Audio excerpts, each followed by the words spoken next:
Night Meyer అంటే పీడకలలు. ఈ పీడకలలు అనేవి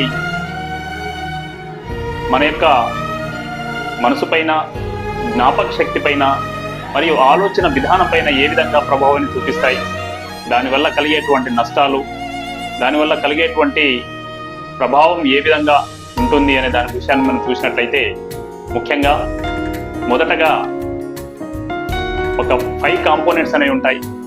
ఈ 5 కాంపోనెంట్స్ అనేవి మనం చూసినట్లయితే, ఫస్ట్ కాంపోనెంట్ ఎప్పుడైతే మనం నిద్రించే సమయం కన్నా ముందు 15 మినిట్స్ కానీ 20 మినిట్స్ కానీ కన్నా ముందు ఏదైనా ఒక సంఘటన, బలమైనటువంటి సంఘటన, మన మనసుని కదిలించేటువంటి సంఘటన జరిగినట్లయితే అది మన మనసుని మళ్ళీ రీకాల్ చేస్తుంది.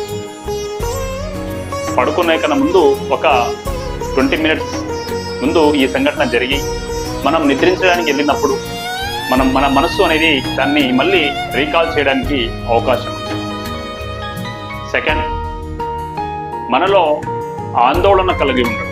మనసు ఎప్పుడైతే ఆందోళనలో, ఫియర్, భయంలో ఉండడం, దానివల్ల మనలో ఉన్నటువంటి న్యూరాన్ సిస్టమ్స్ అనేవి ఎప్పుడు ఒకదానికొకటి లింక్ అయి ఉంటాయి.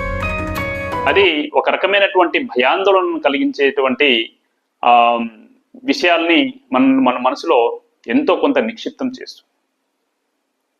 థర్డ్ వన్ వచ్చేసి, ఏవైతే సంఘటనలు, ఏవైతే విషయాలు మనం దాన్ని అసంపూర్ణంగా అంటే ఇన్కంప్లీటెడ్ మ్యాటర్, ఆ ఇన్కంప్లీటెడ్ మ్యాటర్ని అలానే ఉంచి మనం నిద్రపోయినట్లయితే ఆ తర్వాత అది ఏం చేస్తుంది అంటే మనలో నాడీ వ్యవస్థలో ఎంతో కొంత దాగి ఉన్నటువంటి విషయాన్ని అది బ్రెయిన్కి అందిస్తుంది.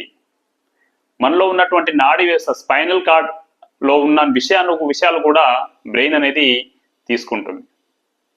అంటే శారీరకమైన విషయాలని కూడా అది ప్రతిస్పందిస్తుంది. మెదడు అనేది ఒక కేంద్రం లాంటిది.